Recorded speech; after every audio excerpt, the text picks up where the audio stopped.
to Instagram to TikTok, but I'm on YouTube the whole time. And that's where I save all of my lives. So I'm going to start that now. Okay, there we go. Okay, thanks for joining me. My name's Lisa. I'm a parenting coach. Oh, Perth. Okay. Never made it over out west.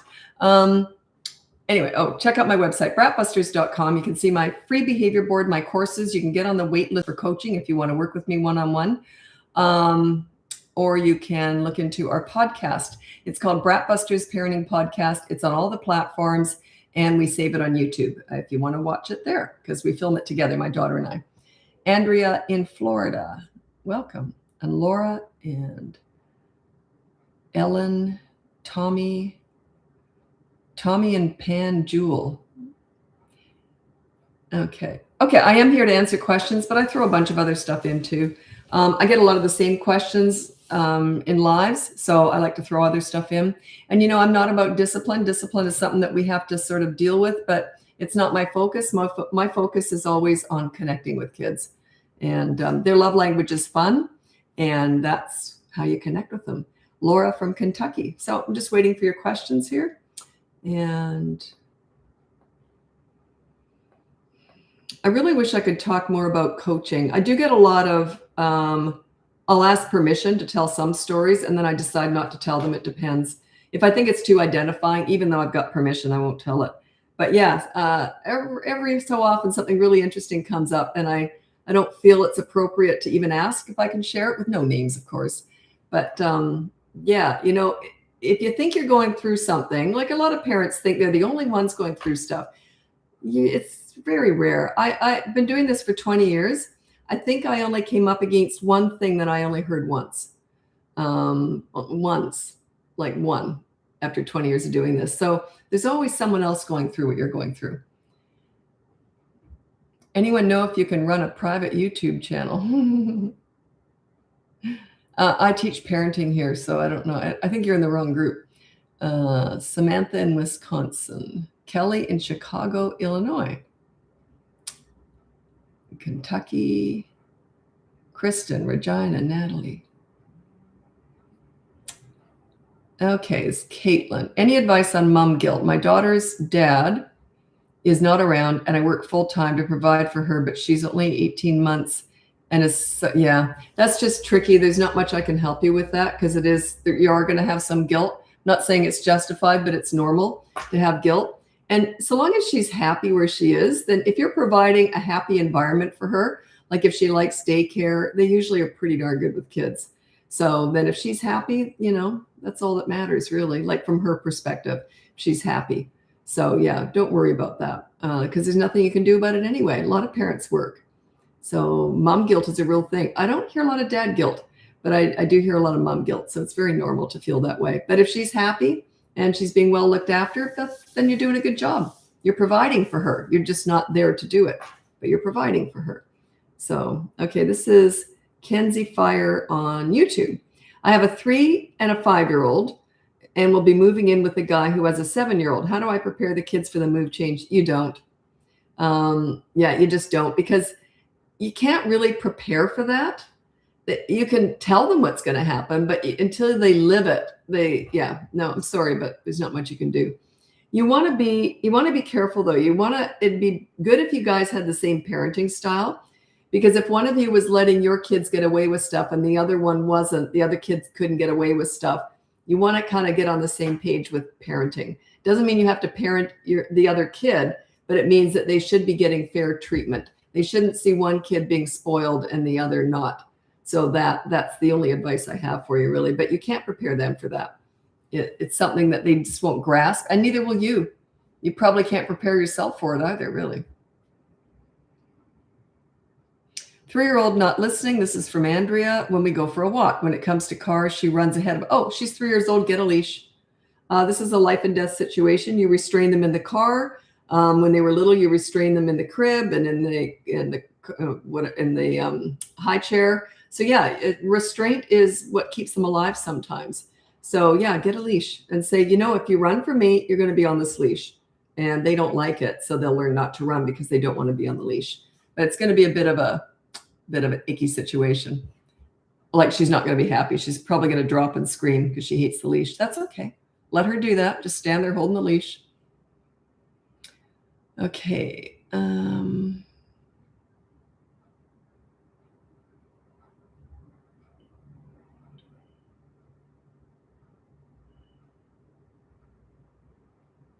God, I'd love to tell you a story. Something happened today. It was out in public, but I don't think I can in case that person is watching. Some people are interesting. uh, you know, how you just start up conversations with people out in public. Yeah, sometimes you meet some interesting characters. I talk to people every day. So if that was you, you don't know what you I'm talking about.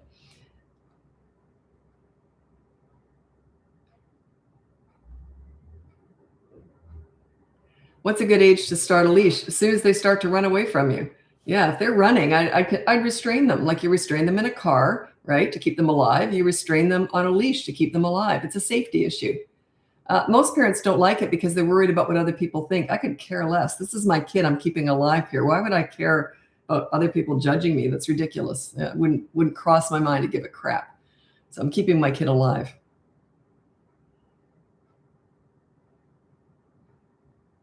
Okay. 6-year-old Lawrence, 6-year-old refuses to wipe his bum. Is this something we can put on the behavior board? I don't like to put anything bodily function on there, but yeah, I would put that on there. But be careful not to shame him. But just be careful with it. Just say, follow bathroom procedure and say that's what it means. So I wouldn't put it up there in case he has a friend over. What, you don't wipe your butt? So yeah, sort of use code with that. But yeah, I would put that on and just say, yeah, if you don't, there'll be a consequence. So yeah, I would at that age, I would, yes, at 6. By the way, hygiene is a real, it's an awkward one because a lot of kids don't want to shower. They don't want to brush their teeth. They don't want to wipe their butt. And a lot of teenagers, especially teenage boys, they don't want to shower. They might go weeks without one. But you don't want to shame them, but you got to find a way to get them to, hose them down, right? So it can be tricky. My granddaughter's 2 years old, and I'm always nagging her whenever she's closing a door. She loves to close doors, but she's learned not to hang on to the edge of the door. She knows you push in the middle. So anyway, she went to close her closet door, and she was doing it right. But I still said, oh, watch your fingers, watch your fingers.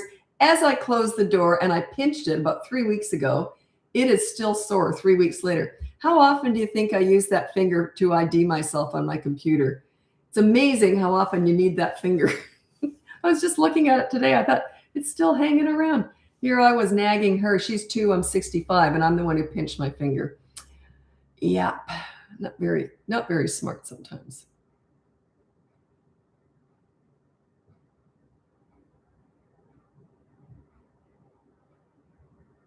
Okay, I got an idea for this. My daughter is 22 months old. She has a blanket she's obsessed over, takes it everywhere, is using it to hit people. I would do it with her right there. I would cut it and say, here, you can have a little corner of it. If she wants to take it everywhere, I might cut it up and say, look, here's a really good idea. But do it very carefully. If she's getting upset over it, don't cut it. But just say, you know what? You can have 4 of them. I'm going to cut it in 4. You can have one in bed. You can have one there. It's all the same blanket. I had a client we did that with, and it worked really well. They had one in the car. They had, but yeah. So give that a go. If she gets upset over that and doesn't want it done, don't do it because you're destroying her comfort thing. So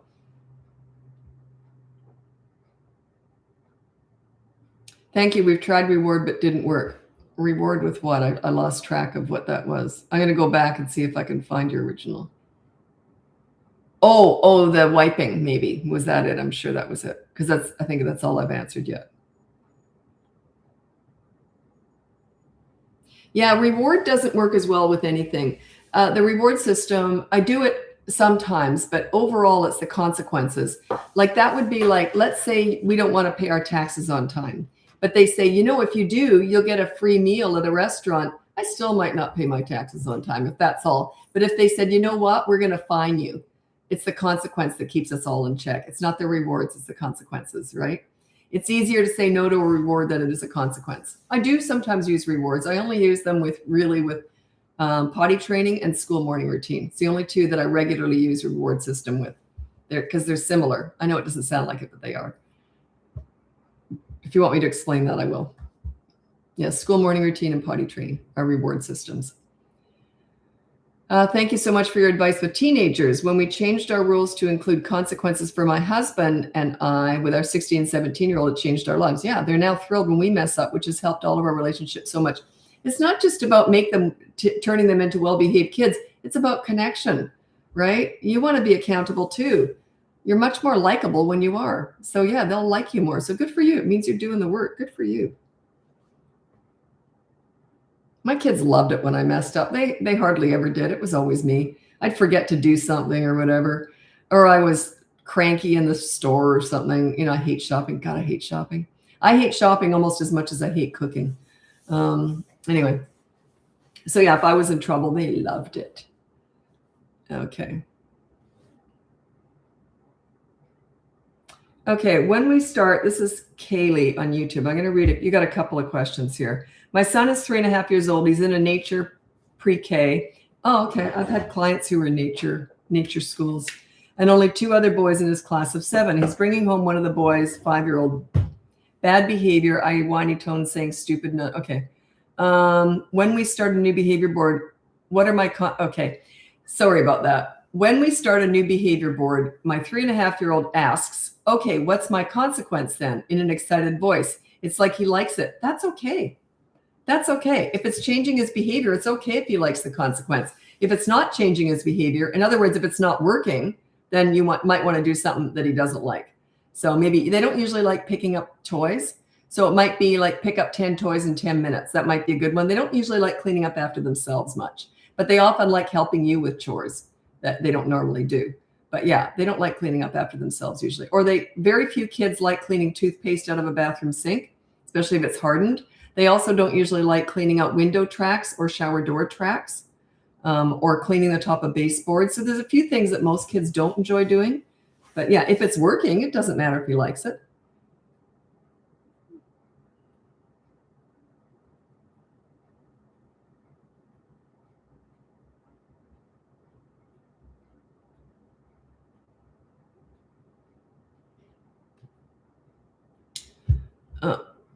So I started reading a question, then I realized it was really long, so I'm still reading.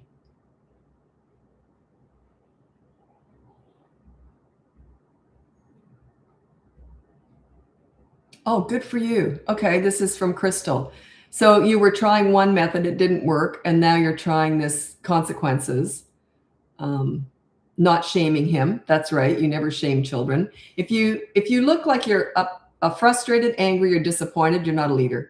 That's shaming, right? Makes them feel ashamed and they're going to get worse.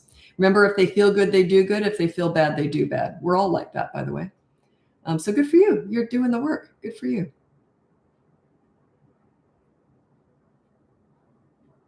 You asked about your 2-year-old whining. I don't have a lot of advice for a 2-year-old whining. If they do whine, I might just say, ooh, no, okay. And then I might say how I want her to say it. So she goes, oh, I want that. Say, may I, or can I please have, or please, mommy. And then if she keeps whining, just say, ooh, no, okay. Just try that. She's not going to get it right away, by the way. It's a tough one with a 2-year-old. But then when she does talk nicely, instantly you go, oh, okay, okay. So you reward what you do, the way she speaks, if you do like it. And if you don't like it, kind of try and ignore or go like, ooh, and correct it. It's hard to do with a 2-year-old, by the way.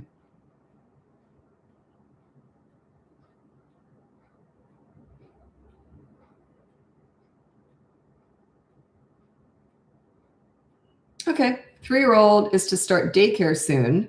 Yet up until this start, he has had no one but me in his world. Now, how do I transition the 1 or 2 days a week, 4 hours max? You don't. It's just cold turkey. You just drop them off and say, what I did with my kids, though, they both started, well, actually, they went in the daycare gym every day because I worked out every day. But I didn't do that until they were up on their feet, like confidently, because I didn't want them crawling around the daycare because they had bigger kids in there. You know, it was a gym daycare, right? It wasn't just a bunch of babies. Anyway, so they were doing that. But when I first sent them to kindy, and they were 3 years old at kindy. In Australia, Brisbane, they called it kindy at 3 and then preschool at 4 and then grade 1 at 5. Anyway, what I did was before they went, I visited the kindy. We packed a lunch and we sat outside the gate because you couldn't get in. So we sat outside the gate and I pointed the playground out. I showed them the playground. They'd already had an introduction day there, where we visited there on their own, with me. And then, but we just sat and I said, oh, you're going to go here tomorrow or whatever. It'll be fun. And they were fine. There was a little bit of separation anxiety, but not much because they already had the gym daycare. But yeah, I visited there before they went, and we sat outside the gate and had lunch. So, and then, by the way, and then when I said, it's just like you just drop them off and that's it, right? So, but what you do is when you do drop them off, if they're having separation anxiety, you do like the dump and run. You drop them off. You've already said goodbye to them. You've hugged them and kissed them in the car when you're getting them out or whatever. But when you're dropping them off, you say, have a good day. I'll see you later. And then go fast. The quicker the goodbye, the quicker they'll get over it. If you drag it out, they're going to drag out the separation anxiety. Usually takes about 3 weeks before it goes away. And also when you come back to pick them up, don't make a big emotional deal out of that either. Oh, I've missed you all. I love you. And don't make a big deal. I say, oh, how was your day? Did you have fun? Okay, let's get going now. See, I'm just cheery. I'm not emotional. Okay. When I dropped my kids off in grade 1, I found that hard because they were there all day, and grade 1 seems like a big deal. So when I dropped them off in grade 1, I was like that. I just said, okay, have a good day. They were fine. So I went in the parking lot, sat in the car and cried my eyes out. I didn't let them see that though.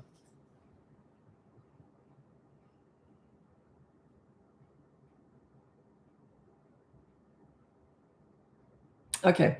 This is Kel. My tween is 11. She's my oldest and toughest. She still has meltdowns if it's not something she wants to do. And I feel, okay, just work on your leadership stuff. You might even want to look at the course, the boot camp course, because it goes into greater detail. If you don't want to buy that, then just look in the podcast, because the podcast goes on. I go into a lot more detail there than I do here or in the short form videos. So the podcast is the most, is probably the best place to go if you don't want to buy the course. But the podcast, if you go in YouTube, BratBusters Parenting in YouTube, that's my channel, and you go in the playlist, there's a 7-series podcast in there called Calm Leadership Series, I think it's called. And those are all 7 videos we made up just to do that for. And that's like I don't have a book yet, but that would be the book. It's just all the basic information. So you might find that helpful. Yeah, she's too old to be doing that. Okay, so.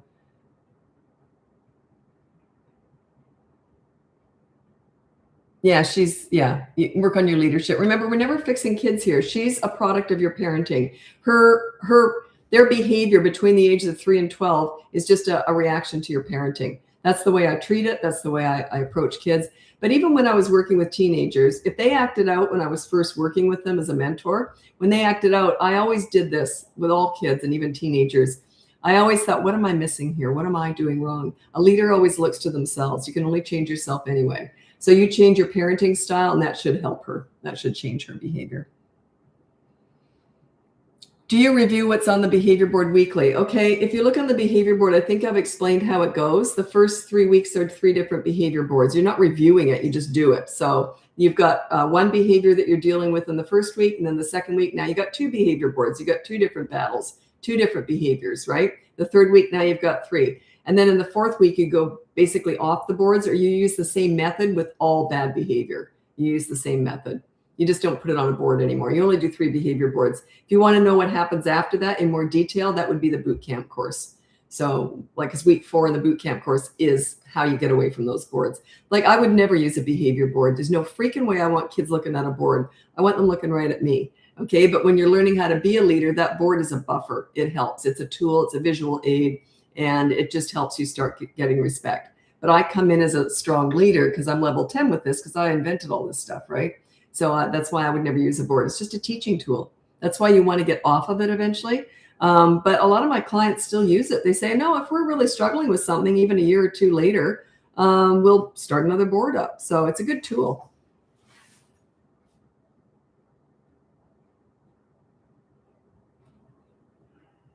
I have 5 boys. What do you recommend doing for picking on each other and just antagonizing? Yeah, I've got lots of videos on sibling rivalry. You might want to check that out. I think I have a podcast on that too. Podcasts are more long form. You'll get more information. But I think if you just Google BratBusters Parenting Podcast Sibling Rivalry, I'm assuming something will pop up. And I've got thousands of videos out there. So if I don't answer your question here, you can literally just Google it. Just go BratBusters tantrums, BratBusters, whatever, and it'll come up. Advice for a 3.5-year-old who frequently yells, says no, blah, blah, blah. Okay. Give them a leader. Your leadership is what stops that behavior. It's never them. They're just reacting to your lack of leadership. It means they don't respect you. So work on yourself. Remember, I teach parenting here. I don't teach kidding. They know how to react to a leader. You just have to provide one for them, and it just changes everything. So yeah, work on your leadership skills.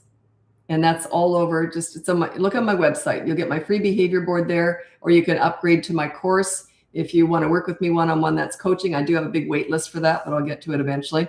And then the podcast is free. No wait list for that.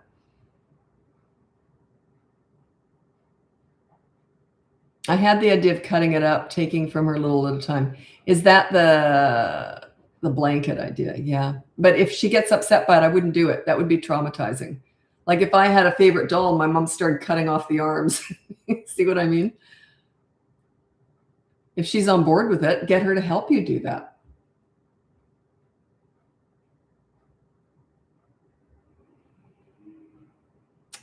Three-year-old tantrums seems out of nowhere. Okay. Okay, I'll stop there. 3 years old is a fork in the road. When they turn 3, that's when their brain's starting to change. They're starting to develop the ability to stop and think before they act. On their 3rd birthday, right around there, they blow out the candles and then they think, do my parents know what they're doing or not? In other words, am I going to get easier or more difficult? It's a fork in the road. So work on your leadership skills and they get easier. If you're not a leader, they get worse. They'll take over. If they have it in them, they don't all. But yeah, that's 3 years old. They stop and think and they assess what's going on. And they take advantage of it if you're not a leader. So work on your leadership skills. Remember, everyone wants to fix their kids. It's never the kids, it's you.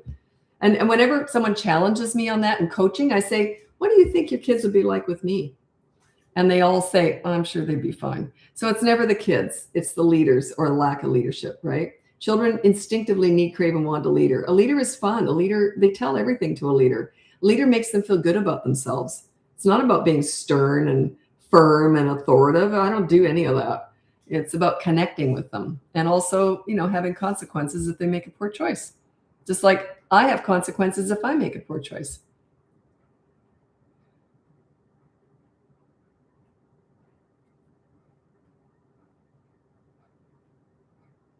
Give me 5E white for baseboard. I'm not sure what you meant in there.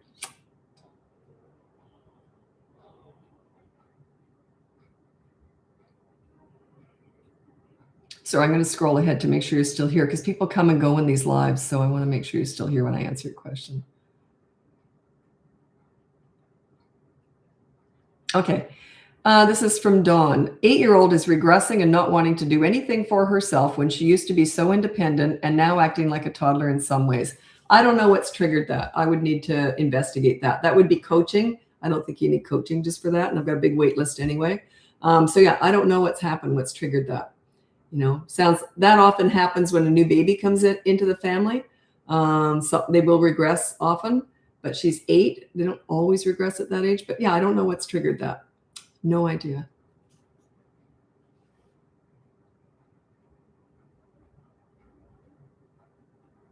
Okay, I got to go back and find. Oh, I see. Okay, so I did start to read your question, then I got sidetracked. So Kaylee on YouTube says, wondering your answer to my other question about my son who's picking up and bringing home bad behavior from the other kids in his class. When you're a leader, that doesn't happen past the age of 3. He's 3.5. And I'll tell you why. When you're a leader, you're their influence. You're such a strong leader that you're their influence. You're their voice in their head because you bring out the best in them and their self-esteem is at its highest when they're with you. That becomes, it helps to form their personality, their identity, okay? Now, if you're not a leader and you send them out in the world, they're very susceptible to peer pressure, which is what's happening. They're looking for other leaders is what they're doing. They're very influenced by other people. So they're very vulnerable to peer pressure, bullying, the drug dealer on the corner, the internet, the Kardashians, you name it. They're looking for a leader elsewhere. So that's what's happening. Work on your leadership skills and you will become their influence. It forms they form under you because their self-esteem is at its highest when they're with you, and they take that everywhere. Everywhere they go, they carry your leadership umbrella. But it's gotta be a strong umbrella, right? It can't just be inconsistent. Sometimes you're a good leader, sometimes you're not. It doesn't work that way. It has to be consistent. Like I ask my daughter sometimes just to confirm this stuff on a podcast so other people hear it. And I'll just ask her, I said, was I consistent? She goes, oh yeah. They always knew how I'd react. There was 100% they knew. And it's funny because she said one time you weren't, and she brought it up, and there was a very good reason for it. But now we can't remember what that was. But there was only once in all of her life that I wasn't consistent. But it was something that was an exceptional thing, and I had to switch it up. But yeah, they always knew 100% how I'd react. So why would they act out if they knew I'd go, woo, that was interesting. Here's a consequence. That's pretty much how it went. So why would they act out if they knew they were going to get a consequence? 100%. Guaranteed. But also, I was accountable too. So if I messed up, they go, whoa, Mom, there you go, eh? Someone's going to get a consequence. It was always something fun for them. So it was fun. Discipline can actually be fun. This is Jennifer. What advice do you have for staying calm and not yelling when things are going haywire? That's on you. You know, someone said to me, they gave me a really good response to that because your emotions is your responsibility. In other words, I can't help you with that. That is your challenge. That's like saying to a diet center, yeah, your advice is great, but how do I not go home and buy a chocolate cake on the way and eat it in the car? That is your challenge, right? You see where I'm going with this? But someone said, all you have to tell people is your emotions are your responsibility. I can't help you with that. And it's true. I've been doing this for 20 years, and there's nothing I can say to help you with your own emotions. Like that's the hard part here. That is your challenge. Like I said, it's like with fitness or dieting. You know, I can teach you how to work out. I mean, I used to teach fitness years ago, and I can teach you how to work out, but I can't get you up and drive you to the gym.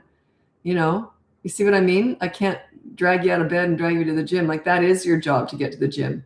It is your job to not buy a chocolate cake and eat it on the way home, you know, on the way home from Weight Watchers or whatever. And it is your job to when you're learning how to be a leader, to just not yell. I'm not saying it's easy. I've never said that, ever.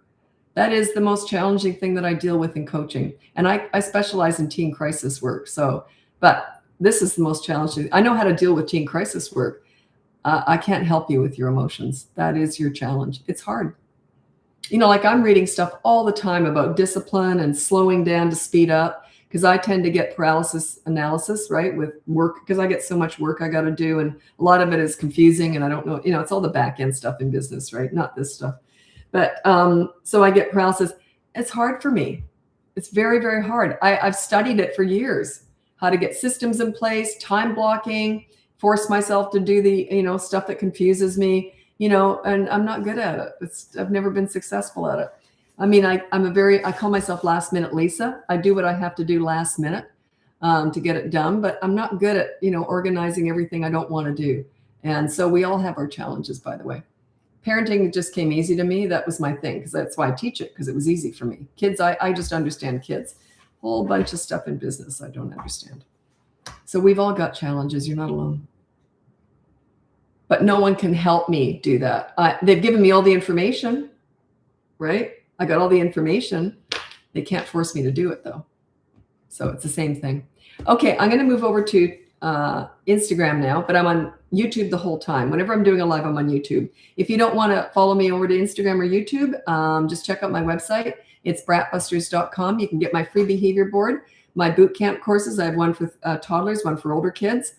You can look into coaching. I do have a big wait list, but I'll get to it eventually. Or you can listen to the podcast. There's no wait list for that. It's called BratBusters Parenting Podcast. It's on all the platforms, and we save it on YouTube. My daughter and I work together. We do the podcast together. She does all my marketing, all the planning. Some people think she works for me. Not at all. It's more the other way around. She does all the planning for the business and sort of tells me what to do. So it works beautifully. Anyway, but you can't get me organized. So there you go. But anyway, thanks so much for joining me. I'm hopping over to Instagram now. Happy parenting.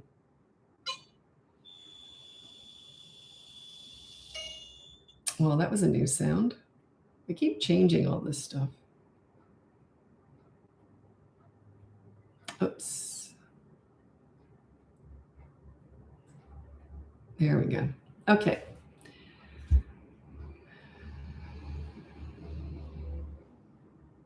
Kaylee, what an interesting question. So would you say it's better to be soft and unbothered with bad behavior instead of firm and showing a little bit of disdain? Yeah.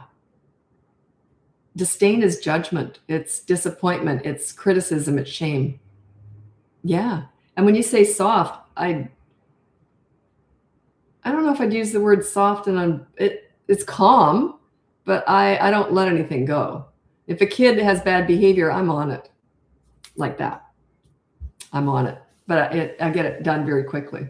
That's the pool story. Check out the pool story. It explains how I treat children. But yeah, disdain is judgment. It's disappointment. It's criticism. It's shaming and blaming. I don't like it. No, I wouldn't do it. Okay. Thanks for joining me on Instagram now, and I'm on YouTube the whole time. So my name is Lisa. I'm a parenting coach. Okay, you're in Turkey, and it's 5:45. Would that be 5:45? It's probably in the morning, I'm guessing. It's 6:54 here in. It's 5:54. It's 6:54 here at night. So anyway, I got clients all over the world, and I can always work around our schedules, but it's sometimes tricky. Anyway, check out my website, BratBusters.com. You can get my free behavior board, my boot camp courses. You can look into coaching. If you want to work with me, I do have a big wait list, but I'll get to it eventually. Or you can listen to our podcast. It's called BratBusters Parenting Podcast, and it's on all the platforms, and you can watch it on YouTube. So I can't say all that in one breath. Okay, so let's get going with your questions. I don't answer everything, but I get to long time no see. Samantha. Hi, Samantha. Tennessee, Kelly Ann Brewer. Okay, sorry, I'm just going to scroll ahead. Okay, now.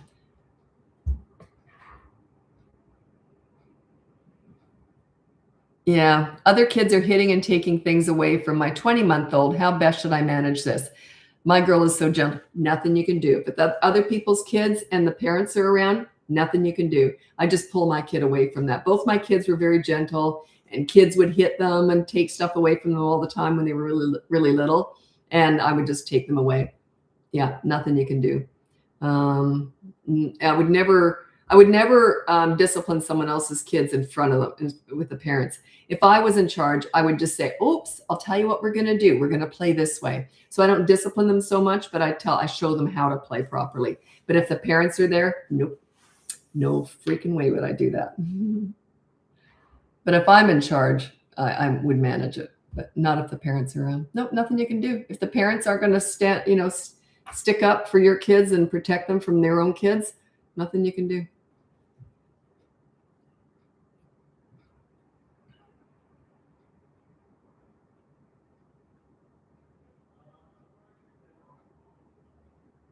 Oh, this is funny, actually. And I got a really quick answer. How to train my 19-month-old out of throwing things down the stairs. My son will throw his toys, water, binky.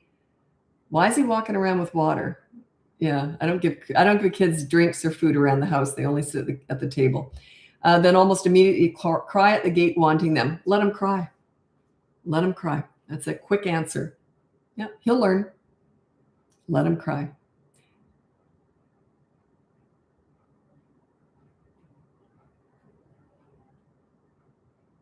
Like a lot of parents say, well, they have a tantrum. What do I do? Well, those outbursts, them getting upset at their own actions, at what they're doing, kind of none of your business. Like what I mean by that is that's their business. They got to figure out, they got to regulate themselves. Okay. But your calm reaction to it is what helps them regulate. So yeah, just go, oh, well, it's all gone now. Oh, well, do you want to go play with the blocks? If they're at that gate screaming and crying, none of my business. I'm over here. I'm offering them, do you want to read a book or something? Well, leave it over there. Leave it.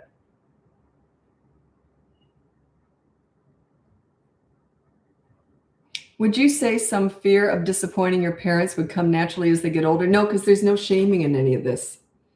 And also the fact that you're so liable for your own actions as a parent, And like if I messed up, well, I'll give you a good example of this. One of my favorite stories with my kids was they were 8 and 3. My son's the older one. He was always the spokesperson and all this stuff. He was the negotiator, So he said, Mom, can you please make some muffins tonight? And I said, sure. Of course, I forgot. The next day, Mom, you forgot. Oh, sorry. I promise I'll make muffins tonight.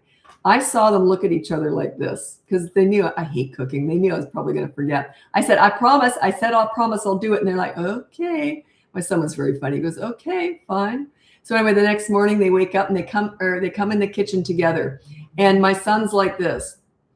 And my daughter's like this. She's only 3. So I know they're up to something, right? And I said, what did I do? And he says, remember last night you promised you're going to make muffins? I don't see no muffins. And I said, oh, darn it. What do you want? And he says, we discussed it and we've decided we'd like to go to the water slide park after school today. And I said, fine, we'll go to the water slide. See, it was fun. It was fun. I did disappoint them, but it was still fun. And it worked kind of that way with them too. Like I remember once my son forgot to do something or he was running late and I think he went to school and he forgot. I said, don't forget your project. He forgot it. I had to run it back to school. So when he was like 12 and I said, I think that was what happened. So he comes home and he goes, what do you want? Because so we were kind of laughing. He says, okay, what do you want? Because I know he had to drive it back. So anyway, and I said, well, I'll tell you what, I'll give you 2 choices. He said, how about no PlayStation tonight, which is a big deal. And I said, no, that's too much. I said, what you can do, you can have no PlayStation tonight if you want, or you can give me a makeover.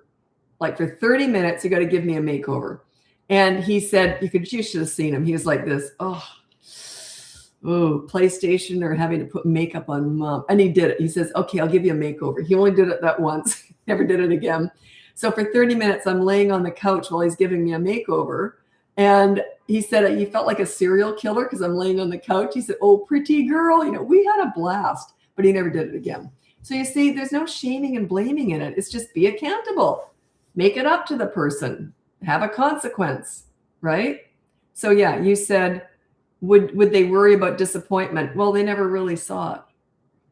And neither did I. You see? It's a good question, though. It's a good question. There's no shame in making mistakes. We all make them. You make them. I make them. Don't shame your kids for making mistakes. Just say, oh, you messed up. What are you going to do about it? I know. How about we do? See the attitude I've got? There's no shame in it because you make mistakes too.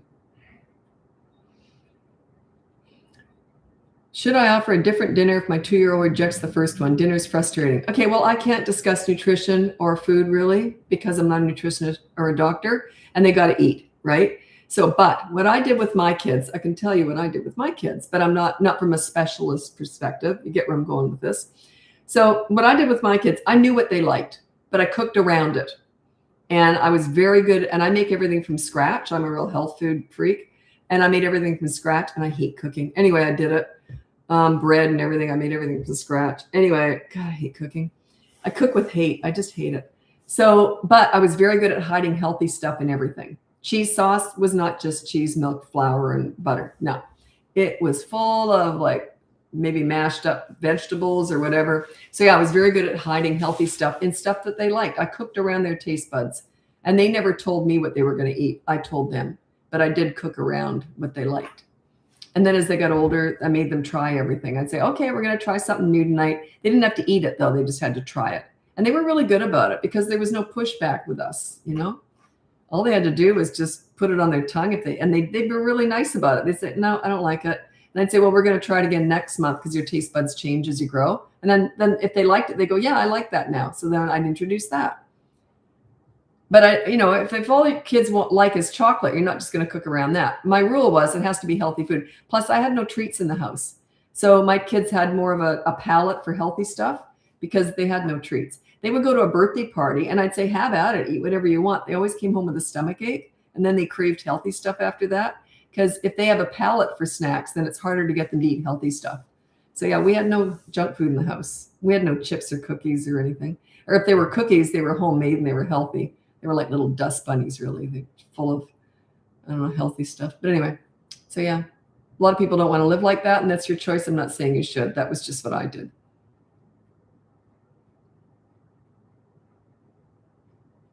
Why would 4 and 7-year-old constantly ask for playing with mom, even though I'm very playful? So they just want to play all the time. Just say, I'm going to play for 30 minutes, then I'm going to go do the dishes. As soon as the timer goes off, so you're going to go do the dishes. So set the precedent ahead of time. Set the expectation, set the tone, set the narrative, right up beforehand. Don't surprise them with it. Well, I'm all done now, I'm going. But if they hear an alarm go off, it's sort of, oh, okay, we're all done for now. Yeah.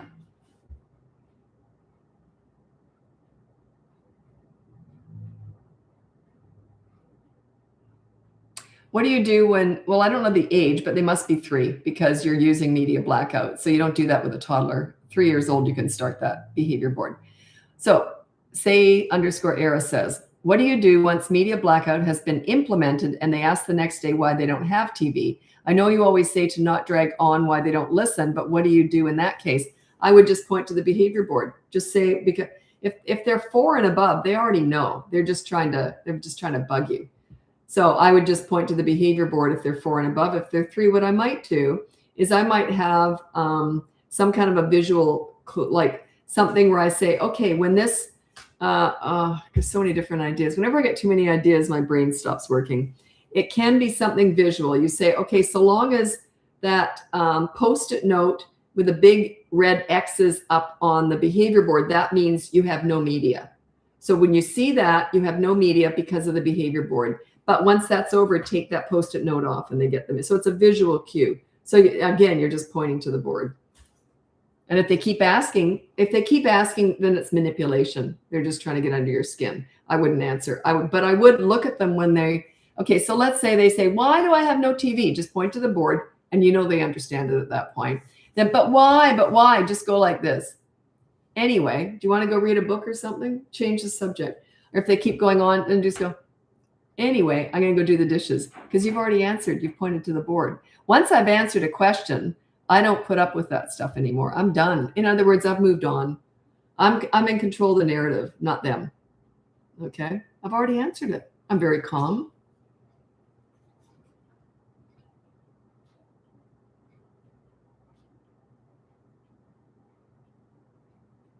Okay, I have good question.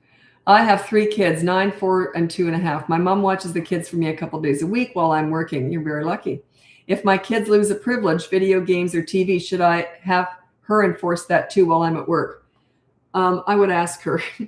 I wouldn't force her to do that. If she relies on that at certain times of the day, no, I wouldn't do it. I would just have it stop when you pick them up, then you start it up again. And you can do it for 24 hours, just elongate it. So it's 24 hours that they're with you.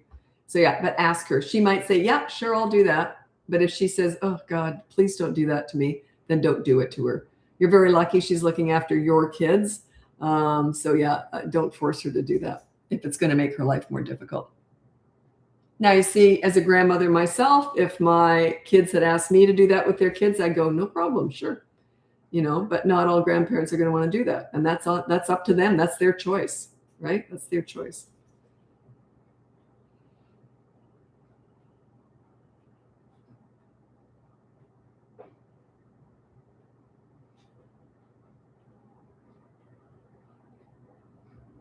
Any tips for a 3-year-old who says she is sad and accuses me of snatching when you remove the fun? So that's a 3-year-old. They're on the behavior board at that stage. But plus, if you've just fairly had a consequence for her, which was taking something away, why do you care what she says? Like, you were snatching, you took the fun away. Whatever. Yeah, she's just trying to get under your skin. She's trying to make you feel bad. You got nothing to feel bad about. I'd go, okay. And then I change the subject. I don't let that conversation continue. I'm done with it. I'll tell you a cute story with my mom. I was complaining about something. I think this is back in the day. I was born in 1960. And when we were kids, we were all thrown out in the street. There was all the neighborhood kids around. So we just learned how to, it was a war zone out there sometimes. I mean, you just learn how to get along with all the kids, right? So, and I was one of the younger ones. So, the older ones who were actually, I was lucky, was really good kids. But I was complaining about something. I think some new kid had come from way up the street, and we didn't usually play with them. And they had sort of taken something away from me. So anyway, I was about 3 or something, and I can remember this really well. And I was telling my mom about it, and she was very good with me. She goes, you know what, sweetie, life isn't always fair. She was very good at that, but she listened. She goes, life isn't always fair. I said, I know. So anyway, but then I kept complaining about it. It was already finished. She said, well, let's bake something, or I don't know what it was. So, but I just kept complaining, and I went on and on and on, and I can still remember this, and went on and on and on. And then she said that, and then I didn't like it when she said that, and that was just being a pain. And then my mom was like this. She was listening to me. That's why I kept going on. She was like looking at me like this. And I thought, wow, I must be fascinating. So I just kept going on and on and on, complaining. Finally, I shut up. And my mom just said, oh, I'm going to go bake a cake. Do you want to join me? And I went, okay. Like, I was embarrassed because I realized I'd gone on about nothing. And my mom just controlled the narrative. It was all, and we went and baked a cake and had a great time. So yeah, don't let them take charge of the energy. Don't let them take charge of the narrative. And you see, you want to be in charge of that. So my mom took charge, and we had a great time baking a cake. Problem solved.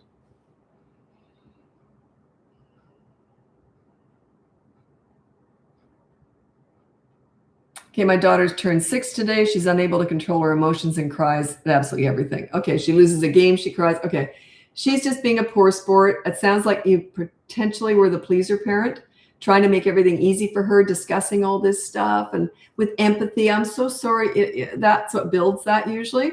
So yeah, set yourself up as a leader, and they don't act like that with a leader. Yeah, they just don't. So work on your leadership skills. That's all I teach here. The best place to go if you want just free information, you can get the course if you want, but the best bundle I have of free information is that 7-series podcast on YouTube.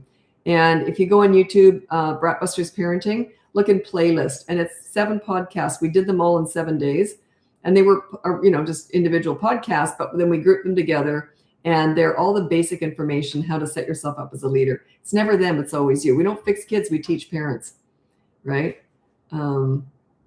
Whenever I have a client who complains about their kids and say how difficult they are, and if they say, well, there's nothing, it's nothing I've done, they've done. And I say, well, what do you think they'd be like with me? And parents always say, oh, they'd probably be pretty good. All kids tend to react very well to a leader, okay? So work on your leadership skills. That's what this is all about. Okay, I'm going to go over to TikTok now. If you want to join me over there, it's BratBusters Parenting. I'm on YouTube the whole time. That's where I save all these lives. If you don't want to join me over in TikTok, then you might want to check out my website. It's BratBusters.com. You can get my free behavior board, my boot camp courses. You can look into coaching if you want to work with me one-on-one, or you can see the podcast. It's called BratBusters Parenting Podcast. It's on all the platforms, and we save it on YouTube. Okay, happy parenting. I'm going over to TikTok now.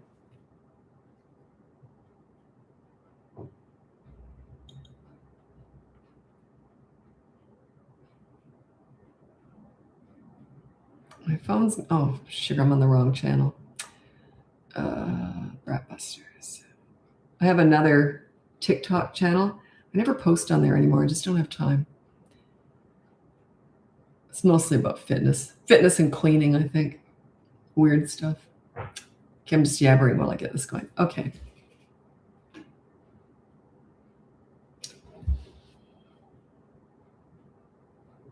Okay, you got a 20-month-old who started hitting you. They don't think it's funny. They're just laughing, trying to pull you into it and testing you. So what you do is you just say no, and then you prevent future hits. So you physically restrain them. If they go to hit you again, you just grab their hand gently, and you just say no, and then you put them down. Don't set yourself up as a target, okay? A lot of parents will hold their toddlers, and they keep hitting them and hitting them. Turn them around so they're facing away from you. Put your hand on the back of their head so they can't headbutt you. So yeah, don't set yourself up as a target. But yeah, if you know they're going in for a hit, it becomes muscle memory if you allow them to keep hitting, and they'll just keep doing it. But yeah, just prevent future hits and just say no. And then you might want to just go off and say no, and then walk away. Take yourself away. So that's, unless you're out in public, then turn them around if you have to carry them so they can't hit you. Okay, I'm just waiting for everyone to turn up here on TikTok's really slow for people to turn up.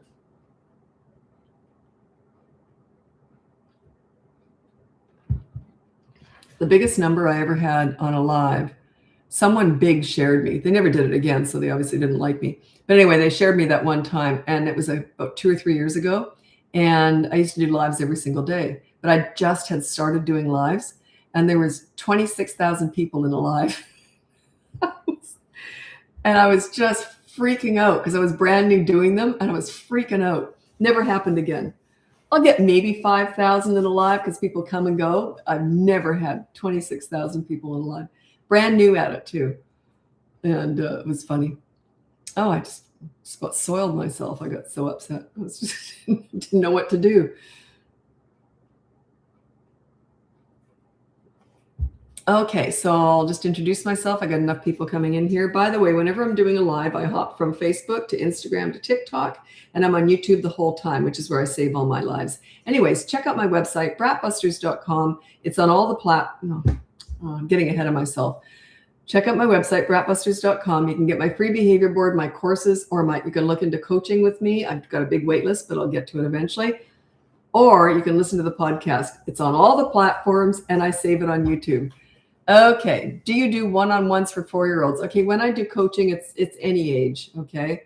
It can be from 0, like brand new baby. I've even been hired by people who don't even have kids yet. So what I do with them is they just want to prepare for parenting. Is what I do with them is I say, well, let's just do one session. We'll discuss your concerns, and then we'll just do them whenever you need me. Might be 2 or 3 years. I say you're supposed to use up all those sessions in 1 year. I've never enforced that. I have clients who I don't hear from for a couple of years because they only hired me for one little thing. And then they feel pressured they think we have to go every single week. You don't. You can just have me in your back pocket. Some of my lawyer clients say they like to have me on retainer. They just keep hiring me over and over again just because they like me on retainer. They can just get to me whatever they want. So yeah, but usually coaching, we usually finish it up within 2 months. Usually. But yeah, any age. I do specialize in teenagers. That's how I started my business. But yeah, we talk about any age.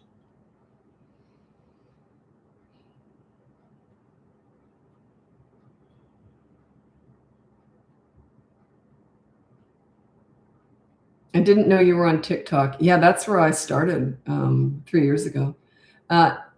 Save me from my 2-year-old. No, it's all yours. I do have a course on toddlers if you're interested in that. But yeah, 2-year-olds are very unpredictable. I'm going to read out my top 5 tips for parenting toddlers. A toddler to me is 16 to 35 months. It's just the way I've broken it down. Where am I here? Okay. These are my top 5 tips for parenting toddlers. Number 1, childproof your home so you never have to say no. Number 2, set up a toy rotation system so they're never bored. Number 3, connect with toddlers in their world, not yours. A lot of parents make this mistake. They'll take them out and they'll just say, okay, go play in the park. That's fine, but get in their world with them. So you play with them in their world. You don't just take them somewhere and watch them, or you don't take them to a cafe to connect with them. That's not their world. That's your world. It's fine to do that, but that's not where the real connection is. The real connection happens when they're in their world playing and you join in. That's how you connect with them. Number 4, discipline toddlers in their world too. They're not about words. They're about actions. All these mini therapy sessions that are so popular right now, discussing all their big feelings and big emotions, it's crap. That's not their world. That's yours. They're not listening. They will even parrot what you say. Oh, no, mommy, I'm sorry I hit you. No, I won't hit you again. And then parents will actually say, can you believe it? They hit me again. I'm like, yeah, what's your point? Of course they did. They're not listening. They'll parrot what you said to shut you up, and then they're going to go right back to the bad behavior again. They're all about actions, consistent, corrective actions. If they do something naughty, you just say one word, no, and you're very careful. You don't say it mean or no, you don't say it like, you just go no. And then you take the fun away from them or take them away from the fun, just for a short period of time. It's letting them know. They'll start to put it together. If I hit someone, I'm going to be taken away from the fun, or that toy is going to be taken away from me. Okay? All these mini therapy sessions discussing all the big feelings and big emotions. It doesn't mean that you don't discuss that stuff if you want to, but it's not done during discipline. It's completely inappropriate. It's ridiculous. Their love language, even during good times, their love language is fun. It's not discussing their big feelings and big emotions. It just isn't. I know it's popular. It sounds lovely, but it's garbage. Okay. And number 5 is stop trying to figure them out. Toddlers are not figure-outable. They're brand new, fresh human beings. They're just forming. Parents try to make sense out of them. They don't have sense yet. They're just developing. Okay. Imagine if you've only been in the world for 2 years. In the first year, you're a potato living on, laying on a mattress. They're just brand new. They might even go like this and smear poop on the wall. Figure that one out. They're cute as a button, but they're all feet, no brains. Okay. I always thought all your videos were AI. No, no, no. It's hard to tell the difference now with AI. No, I'm here. Although there are a lot of imposters out there who use my videos. But this is me. BratBusters Parenting is me. I started this company 20 years ago, and all this stuff I invented all this stuff. I've never looked at anyone else. I don't know. The only way I know what's out there is when clients hire me and they tell me. I am very careful. I never look at anyone else out there, and I would never. Why would I look at anyone else teaching parenting? Because everything I've learned is through kids. I've never read a book on parenting. I've never read a book on kids ever. Kids and teenagers taught me everything I'm teaching you. So it's all, I went right to the source. Yeah, there's a lot of people using my videos, and that's fine.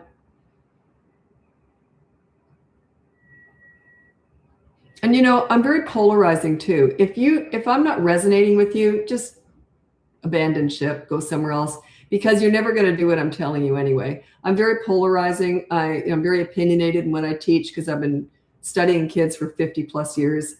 And, it's all experience based. So, but yeah, follow someone that you think, oh, I get that. I'm going to do that.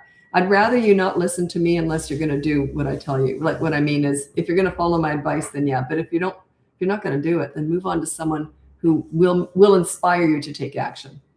Parenting isn't perfect. That's right. But it's easier than what we are led to believe. Leadership is key. Absolutely. I found parenting very easy. That's why I teach it. I love it. It was the most fun I ever had in my whole life was raising my two gorgeous kids right through the teen years. Loved it. That's why I teach it. You never want to take advice from someone who doesn't love parenting and find it easy, right? I loved it. But I didn't learn a lot with my own kids because I was a leader from day one, so it was easy.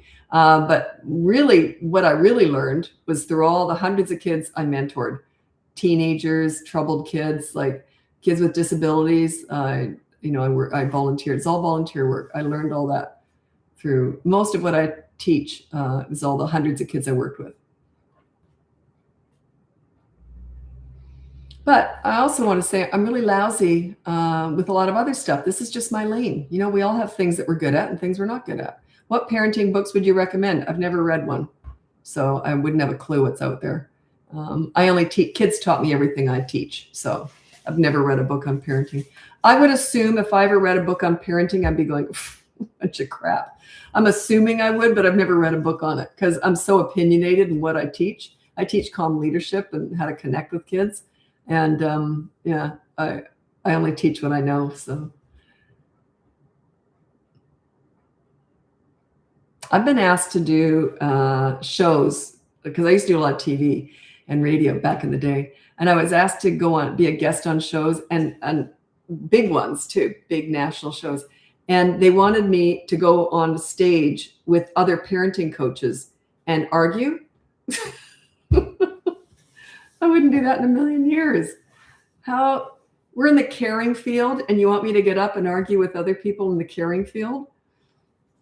They didn't phrase it like that, but I thought, how awful, how trashy. I just thought it was horrible. Yeah. And it's not like I think I'm the only way. It's just I teach all I know, right? But I'm sure there's lots of other stuff out there that would work too. But it's like dieting. There's lots of great diets out there, but you can't mix them up. Like if you were to throw timeout into my method, what I teach, disaster. I hate timeout. I think it's mean. I think it's horrible. But it might work for someone else in their method, but I'm not going to judge that. That's what they do. But yeah, so you can't mix it up. You can't pick and choose what you like from different parenting coaches. It's like dieting. You can't do that. You got to pick one system, go with it. Like if you like what I'm saying and you think, oh, she knows what she's doing, then follow me for 3 weeks and follow my advice. If it doesn't work, say, well, she's an idiot and move on to someone else. But don't pick and choose what you like from different people. It doesn't work that way. What's your opinion on the super nanny? I don't know anything about her. I never look at anyone else who talks about parenting. If I want to know about kids, I talk to kids. I don't care what anyone else is doing out there. It means nothing to me. Nothing. I don't critique other people at all. I think that's tacky. Empathy, understanding how you were as a child is really helpful too. Yeah, my parents were, I was adopted. They were very loving, very patient. I was never yelled at or anything. And I always felt heard and respected. So I was very lucky.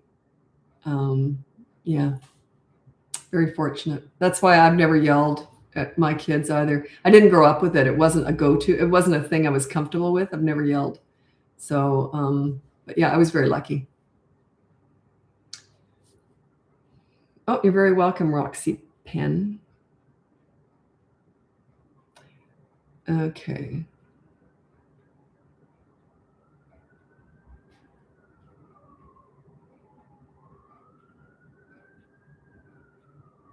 Okay, I hate this question, but I'm going to read it out and you'll understand why. This is from Katie Harth. How to act quickly with consequences when also dealing with a baby. That is my least favorite question because I don't know. If you're breastfeeding a baby and you got a toddler over there throwing stuff across the room, it's physical. I can't help you with that. Like, honestly, it's my least favorite client to get in coaching too. And whenever I get a client who has a toddler and a new baby, they'll say, I'm your least favorite client because my hands are tied. There's a whole, I can't help you all the time. Like I say, you're kind of stuck. If you're stuck breastfeeding a baby and you're not able to get up, let's say you've had a C-section or something, and you can't just jump up and tend to the toddler, how can I help you with that? You see, what I would say though, is if you do if you're breastfeeding and you're stuck with the baby, have something else for the toddler to do. Like I always say, you want to include that toddler in breastfeeding. Have a special breastfeeding basket that you only pull out for them, goodies that they can only see while you're breastfeeding. So that breastfeeding time with the baby is also fun for them.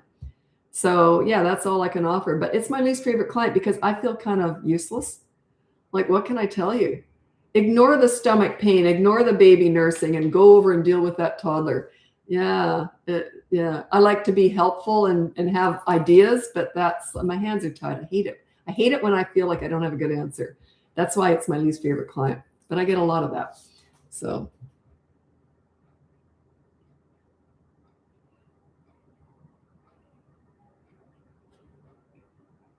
I'm going to tell you something embarrassing. I told it the other day.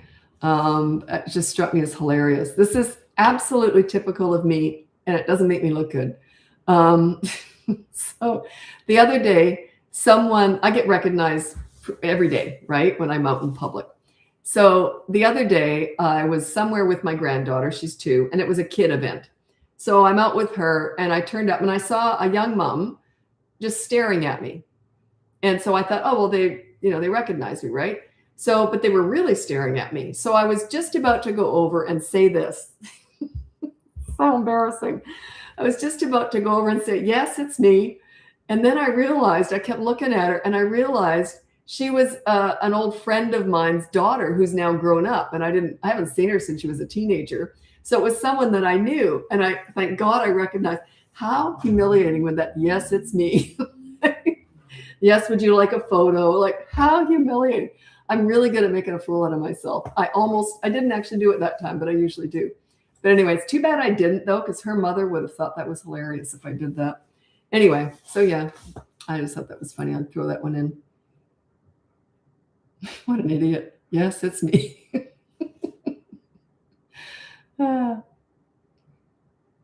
Okay, what do you do for a 3-year-old who fights to go to sleep and screams and cries? I have a whole system for bedtime battles. It's in 2 parts. If you want to look at it, it's in my courses, by the way, if you're interested in checking that out. But if not, I'll just tell you quickly what it is and just the highlights. The first part is it can go on the behavior board. And it can say, follow bedtime routine. The bedtime routine usually takes an hour, and it's getting them to bed. Brush your teeth, get in your jammies, I read to you. And then at 8 o'clock, that's it. Lights out, stay in bed. That's the bedtime routine. Goes on the behavior board, follow bedtime routine. The next day, if they didn't follow that, the next day you have a consequence. The second part is the hard part. It's keeping them in bed.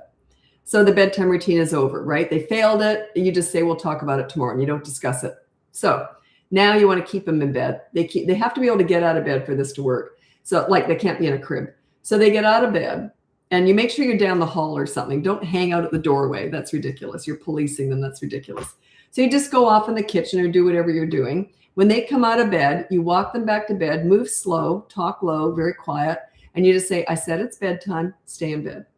You'll put them back in bed. They might be kicking and screaming. Only one body part has to touch that mattress. Then you calmly walk out of the room again. Don't stay in the room. If they run in front of you, let them get out. Then you go and get them. And the second time you walk them back to bed or carry them kicking and screaming if you have to, you say one word the second time. You just go, bedtime, put them back in bed. And then every time after that, you do the exact same procedure. You just keep carrying them back in bed, but walk slow because you might have to do it 100 times. Walk slow, and you don't look at them or talk to them after those first 2 times. You just calmly walk them back. They'll often say, "Why aren't you looking at me?" Why?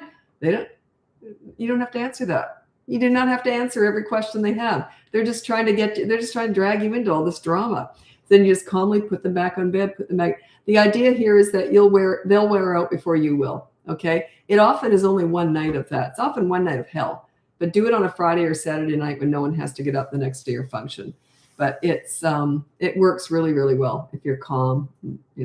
If you have no leadership ability yet, it's not usually the first thing I do with parents when I'm working with them, because it is a harder thing to do. You want to have some sort of leadership going before you do that one, but it's sometimes a good way to get leadership too. It's a tough one though, but yeah, it works really well. So that's bedtime battles.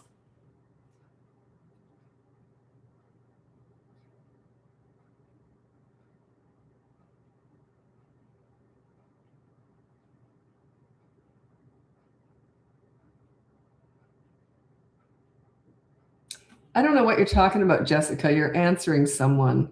You said at Victoria would never. Aggression is normal around that age. They're learning autonomy. No, aggression's not always normal. Sometimes they'll do it. Sometimes kids will do it. Some kids will, some kids won't. It's not a go-to for every kid. So I want to read Jessica's original question. It's when someone else gives advice, I feel like I should correct it on here, but even though I'm not giving it. Oh, wait, I just saw it. Why is everyone answering? Oh, Dot, you're back here again. I saw you on here the other day too. I hadn't seen you for a while. Okay, so why is everyone answering Jessica? What? Oh, you guys are just going back and forth. I can't follow the thread. It's too confused. I'm getting dizzy trying to follow it. Okay.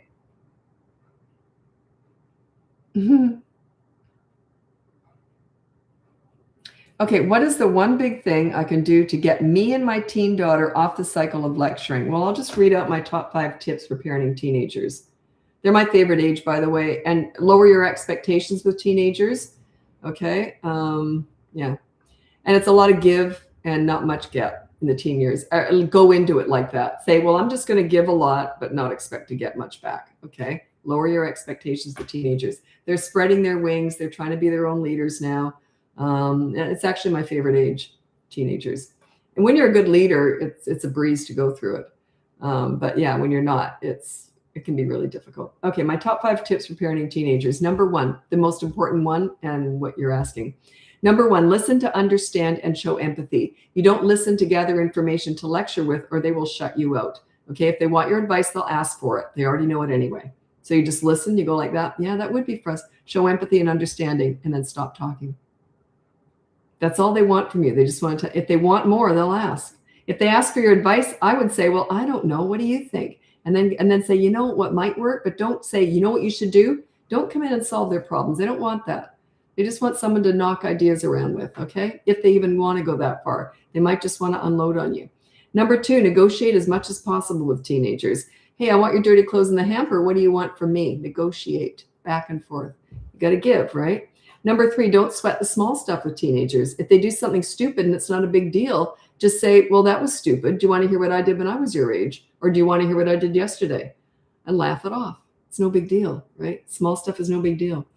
They're going to make mistakes, and just like you do. That's okay. Number 4, don't leverage the good times to discuss the bad times. Parents will often say, well, when do I discuss the bad times with my teenager? And I say, never. What's the point? Yeah, they've never come up with a good point. And number 5, you can be a right fighter or you can be happy. You can't be both. If you're arguing with a teenager, even if you both know you're right, you're not always right, by the way. Sometimes they are. They'll die on that hill anyway. They'll just keep arguing, and you're just going to look like a loser at that point. You just don't look. You're not a leader at that point. If you're getting into an argument with a teenager, it's terrible. Just say, I'll tell you what, let's just drop it. Or I'll tell you what, let's just talk about it later. Okay? And drop it. Let it go. It's my top 5 tips. Why are teenagers my favorite age? Because they're more complex. They're more, it's more like a friend because you're more equals because they're growing up. I just find them more interesting. They're who taught me all this, really. I used to mentor troubled teens, and they said, Lisa, you got to teach this stuff. I found it the most rewarding thing I ever did. The nicest thing I think anyone ever said to me that I can remember was a teenager I'd worked with for a while said, I didn't like myself until I met you, Lisa. That is my goal, that they like themselves when they're with me. Because when they feel good, they do good. When they feel bad, they do bad, right? How do you handle lying in young kids? If they're 3, I put them on the behavior board. If they're under that, I just kind of ignore it. But if they're 3 years old, I say no lying on the behavior board. And every time I catch them in a lie, there's a consequence. Don't shame. Don't discuss it, though. Everyone wants to discuss the bad behavior. Absolutely the wrong way to do it. You just say, oh, that was a lie. Here's your consequence. But it wasn't a lie, but I didn't. If you know it was a lie, just say, anyway, your consequence is this. I don't get pulled into those arguments. You're not a leader if you do. Okay? So if you're not sure they lied, do an interview. Say, well, I'm not sure what happened here. Can you tell me exactly what happened? And bullet points, just write it all down. You can usually figure it out at that point. But if you're not sure, say, I'll tell you what, I'm not sure yet. We'll discuss it again later. Do another interview an hour later, and a lie never changes. A lie changes, but the truth never does. So you'll know by then if they're lying. And just say, yeah, I've decided you're lying. Here's your consequence. But I wasn't. Anyway, your consequence is da, da, da, and just follow through. You control the narrative. Don't let them take charge. That's what a lot of parents, they say, but they keep saying why. They don't understand. They do. It's funny because when people first hire me, they'll often tell me in the first session how gifted their child is. And then by session 3, they're saying, but they forgot. They didn't understand. And I say, ho, ho, ho, ho, ho. Session 1, they were gifted. Now they're a moron. Come on. They're just working you. You can't have it both ways. Ho, ho, ho, ho. Okay, maybe I don't say that. Sound like Santa.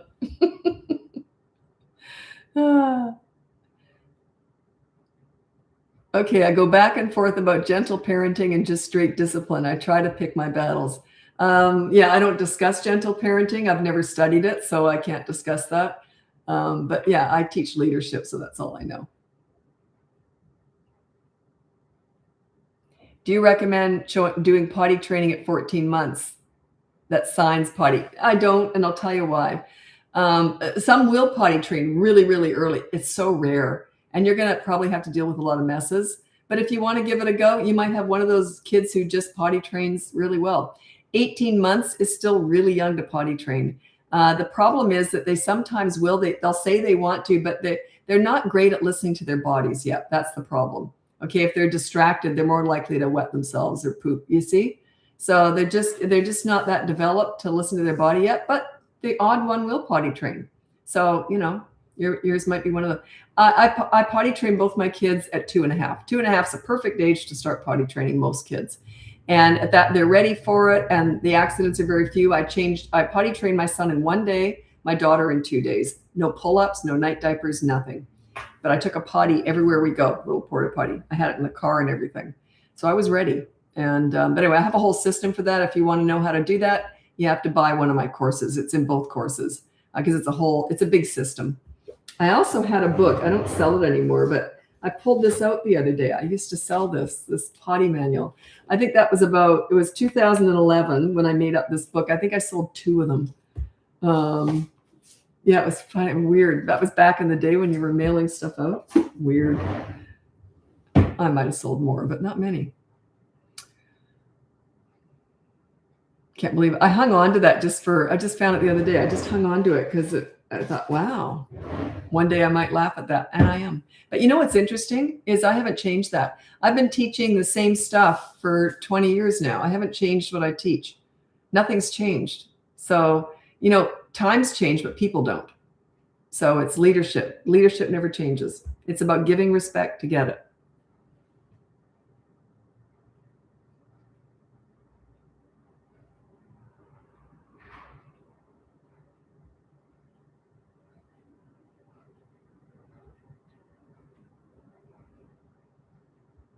You said your son is contrary. I don't even know what that means.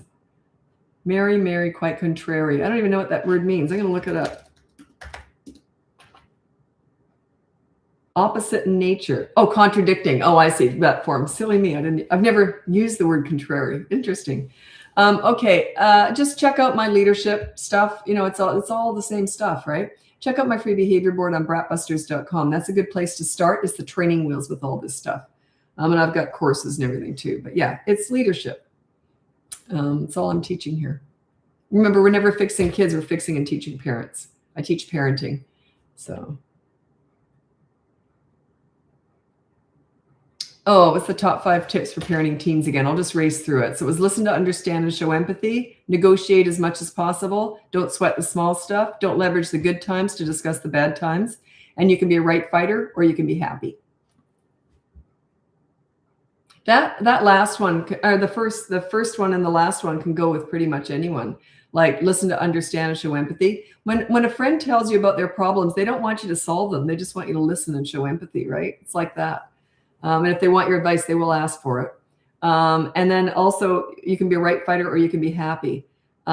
Right fighting is not, I'll give you a good example of this. I used to be really good with words. Like, how later on when you're kind of arguing, you're not getting along with someone and you think, oh, I wish I'd said that. I had the perfect comeback, but I didn't think of it in the moment. I did. I was pretty quick with words. And I was pretty quick if someone was being nasty or whatever, I was pretty quick at handling them. Then I realized as I've gotten older, that is not a likable quality. Being quick, and that's not a likable quality. I don't do it anymore. If someone's just being a jerk or whatever, I just go silent, But yeah, so you can be a right fighter or you can be happy. You're just feeding it. If you're quick with words, even they'll come back. Oh yeah, they'll try and come back. But yeah, it's no good. It's not a likable quality. So yeah, don't fight with anyone, basically is what I'm saying. It's no point.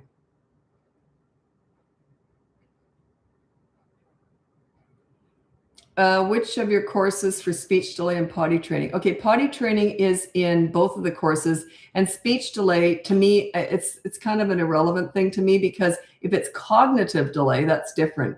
But speech delay and cognitive delay do not always go together. Yeah, and I've known kids who don't talk till they're 3, and then they don't stop talking after that. So yeah, speech delay.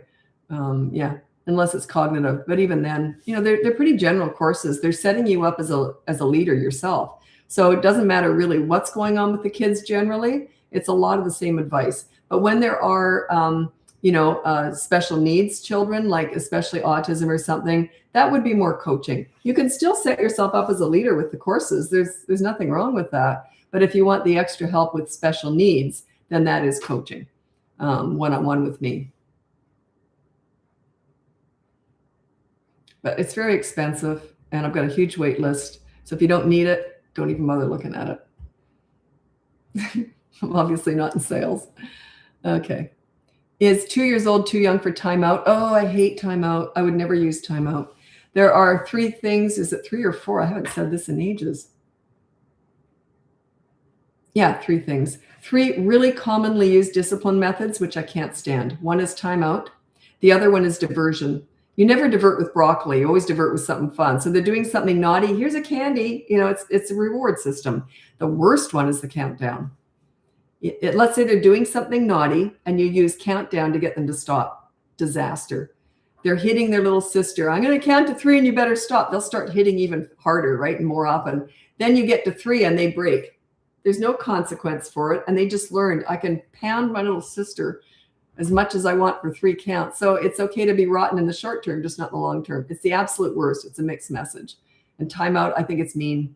Could you imagine if you made a mistake at work and your boss said, you go stand in the corner for 36 minutes because you're 36 years old? Someone, when I was doing a live, said, oh, I would love that 36-minute break. So she kind of lost my point there. But anyway, you see that it's humiliating. It's demeaning. It's patronizing. Timeout. And then you say to your kids, you even say this, you go and you think about what you did. They're not doing that. They're sitting there feeling like crap. Then, to make it even worse, timeout's over. Then you discuss what they did wrong and what they should do. Then you discuss it. I don't discuss bad behavior. I deal with it and I move on. So yeah, timeout's horrible. I think it's mean. Hello from Ethiopia. Hello, Betty. I've never had a client in Ethiopia. I have clients all over the world. I've never had one in Ethiopia. I got clients in countries I've never even heard of, and I have to look it up.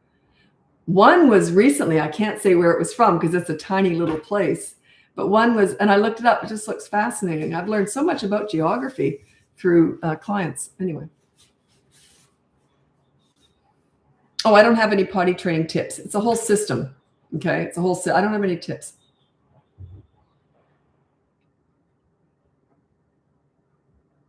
Are your classes expensive? Well, the courses aren't, but coaching is. I think it's really expensive. I keep, last summer, I kept upping the price because trying to manage the wait list, and the wait list got longer. So, and I'm not comfortable upping the price right now. Maybe one day I will, but I'm not comfortable.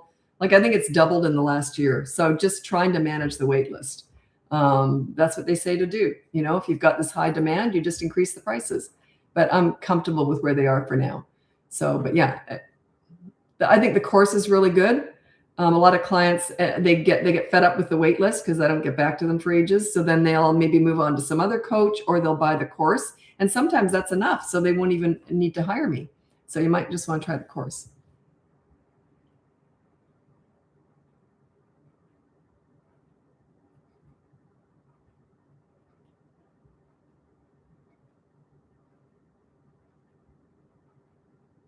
Okay. Any advice to help a sensitive 6-year-old through a really hard toxic divorce? Okay. I'm on the fence with this one. I don't know how bad it is. Okay. If it's horrible, I might even look into getting a really good therapist that specializes in that. By the way, shop around for a good one. It's like anything. There's some real bad ones out there too. So yeah, shop around. Usually word of mouth is really good.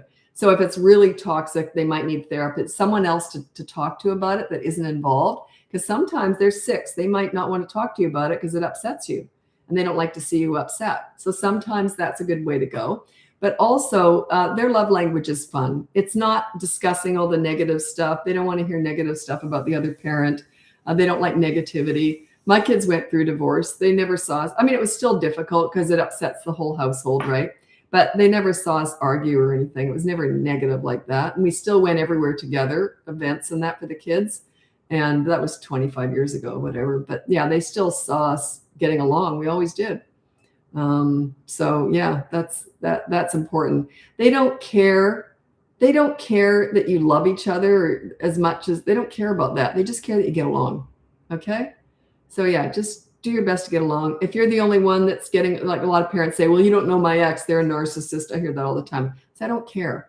You just can control yourself. Just, try not to get all upset in front of the kids. It scares them.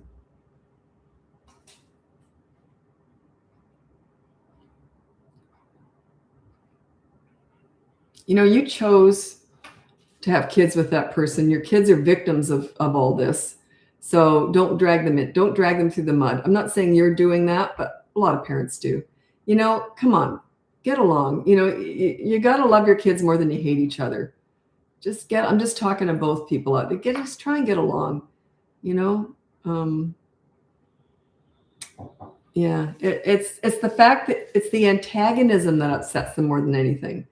It makes them really uncomfortable. If you can't be civil to each other and spend Christmas together and all that stuff, do it for your kids, right?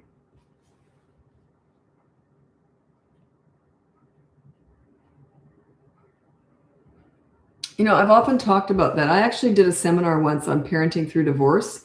And oh my God, I never did it again. They turned up together as I asked them to do. I only taught it to people who were willing to turn up together. And they had to meet in the parking lot and sit beside each other in the class. I heard arguing in the parking lot, arguing down the hall, and they sat together and they argued. And I was at the front of the class, and when it started, I only had like maybe 40 or 50 in there. And when it started, I couldn't help myself. I said, I'm disgusted with you people.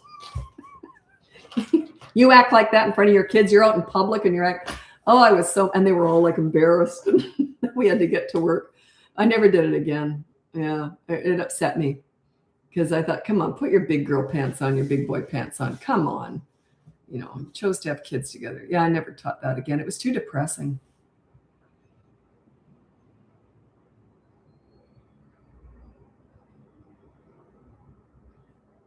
And then someone said to me too, they said, well, you're lucky. You and your ex are friends. We're not friends.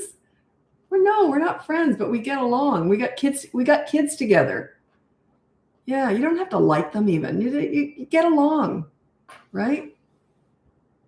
Okay. Actually, I have to get going. My daughter told me I have to film a bunch of videos tonight, and she's in charge. So anyway, I'm running late with those, so I got to film a bunch of videos. Anyway, thanks so much for joining me. Check out my website, BratBusters.com.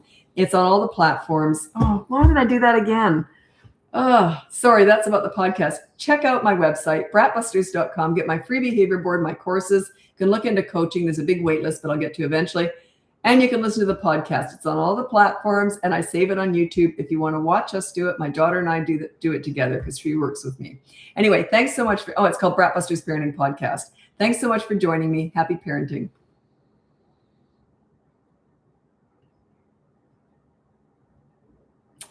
Can't get the button to push. Come on. Sorry, TikTok. What is going on here? Well, I'll have to shut my computer down. There we go. Did that get rid of it? Sorry, YouTube.